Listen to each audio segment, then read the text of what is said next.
Because you had faith in my plan, I had mercy, because I could have just as well killed y'all. Y'all ain't really no better. I could have killed y'all, but I spared y'all. So that's why he said sanctify the firstborn, which later he replaced them with the Levites.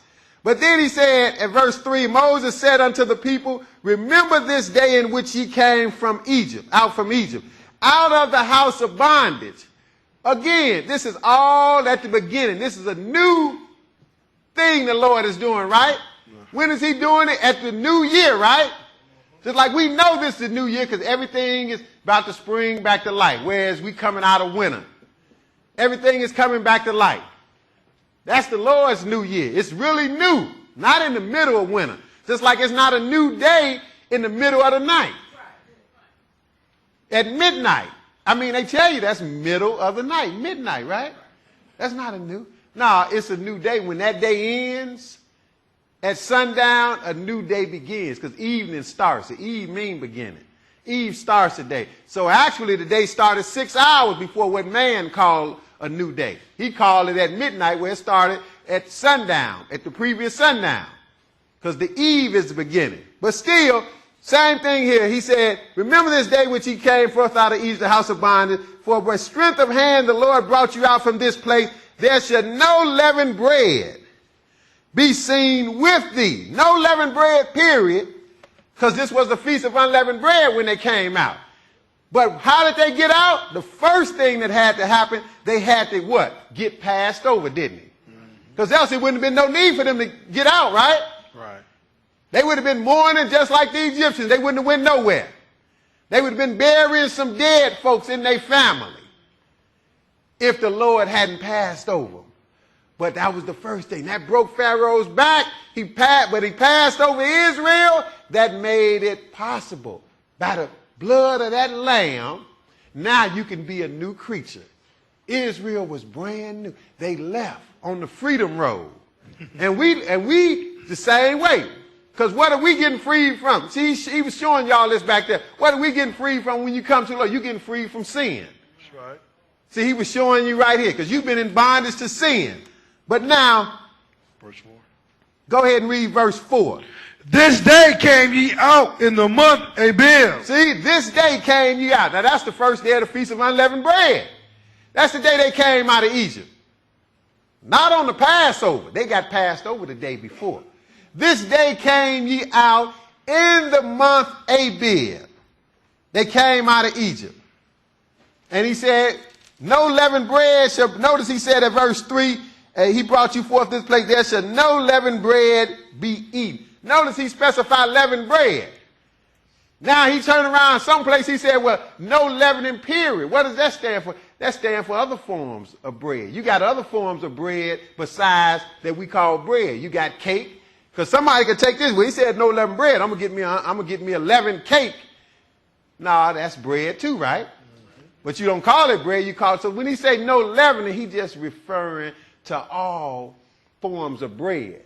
As far as a leavening agent, that's bread that hasn't been leavened. That's not leavened bread.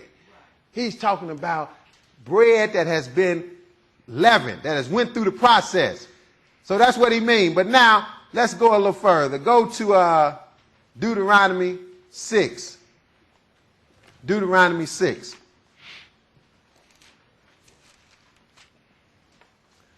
So Israel started their embark on a new life at the new year, right? That's why he started off telling Moses, this is the beginning for you. This is the beginning of the month for you. This is the first month of the year for you. But we're going to see. Once you get your chance at a new start, you got to stick with it because the Lord can be merciful to you and save you from your past. But you can create some more problems for yourself and the Lord will still destroy you. Deuteronomy 6, and we're going to pick it up at verse 17. Deuteronomy 6. Because your newness, it got to be based on some criteria. They didn't get passed over, and he didn't tell them to eat unleavened bread just to let them go on about their way and do what they wanted to do. No, they had to believe and follow him. 17, 6 and 17. Go ahead. Ye shall diligently keep the commandments of the Lord your God. Oh, that's what he brought them out for. He passed over them. He sent them on. freedom for Pharaoh, but he freed them so they can now believe and serve him. So he said, you shall diligently, that's pretty serious. You shall diligently walk with the Lord, he's telling us. Go ahead. And his testimony, and his statutes, which he have commanded thee. See, he said, diligently keep the commandments of the Lord your God and his testimonies and his statutes which he have commanded thee. 18. And thou shalt do that which is right and good in the sight of the Lord, that it may be well with thee, and that thou mayest go in and possess the good land which the Lord sware unto thy fathers, to cast out all thy enemies from before thee, as the Lord hath spoken. See, he said, now look, you do what the Lord says so it can be well with you. And that's the same way it is to this day. You please the Lord going to bless you. If you don't, he's going to curse you. That ye may possess the good land, which the Lord sware unto thy fathers, to do what? 19. To cast out all thy enemies from before thee, as the Lord hath spoken. Go ahead. And when thy sons ask thee in time to come, saying, what mean the testimonies and the statutes and the judgments which the Lord our God hath commanded you? See, your children are going to undoubtedly ask you, say, where you get all this from and why do we do all of this? Then you're going to tell them. Go ahead. Then thou shalt say unto thy son, we were Pharaoh's bondmen in Egypt. See, he said, we were Pharaoh's bondmen in Egypt. We were servants to Pharaoh. All of us, before we knew the Lord, we were servants to Pharaoh, the one that's known as the devil. We were serving him. But the Lord gave you some understanding to free you from that. But he freed you so you can serve him. He said, we were Pharaoh's bondmen in Egypt, and what? And the Lord brought us out of Egypt with a mighty hand. With a mighty hand. He used some power to bring them out, right? 22. And the Lord showed signs and wonders, a great and sore, upon Egypt, upon Pharaoh, and upon all his household. Oh, that's how he did it. He wasn't playing. The Lord was serious about this, wasn't he? I mean, God went through all of this to free his people. Even to the point Pharaoh wouldn't listen. He was hard-headed. He killed all the firstborn in Egypt. That woke Pharaoh up finally, right? That had broke his back. He knew there was a God that deal with Israel after that.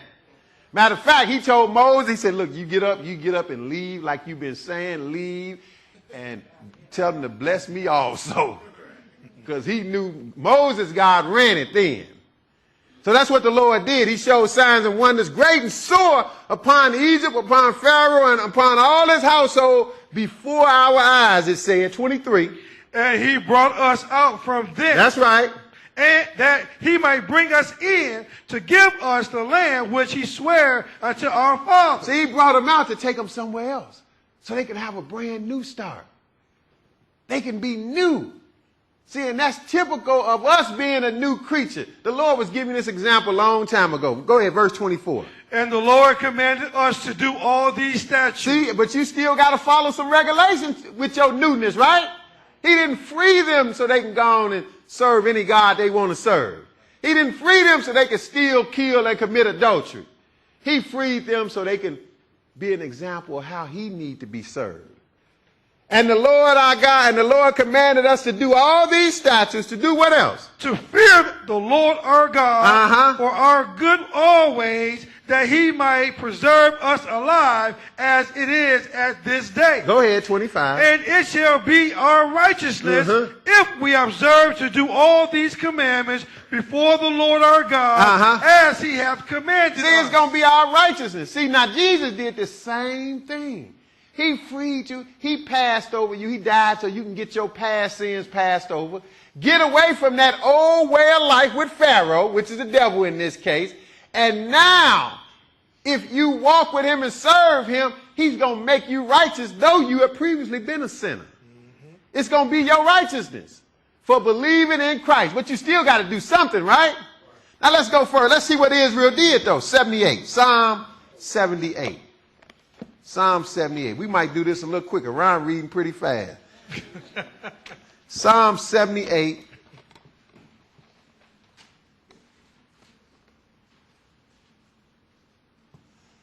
And we're going to pick it up at verse 12 because, see, as we embark on being a new creature, we got to make sure we stick with our newness, because it's always an opportunity. It's always a chance for us to go back to the old man. It's always a chance for me to go back and do the same old stuff I used to do and used to like to do. Because we ain't going to sugarcoat it. We ain't going to act like sin wasn't fun or ain't fun. Nah, it is. But it ain't worth it. That's what we saying. It's not worth it. It's too much to pay for it in the end. And you definitely going to pay for it. So we got to make sure, because Israel got a fresh start, right? We looking at it right here. Psalm 78 and verse 12. Go ahead. Marvelous things did he in the sight of their fathers. Now we reading about the same thing all the way in Psalms, right? God did marvelous things. We just read that in Deuteronomy, what he did in Egypt to Pharaoh and all the Pharaoh household, all that after he passed over Israel, then brought them out.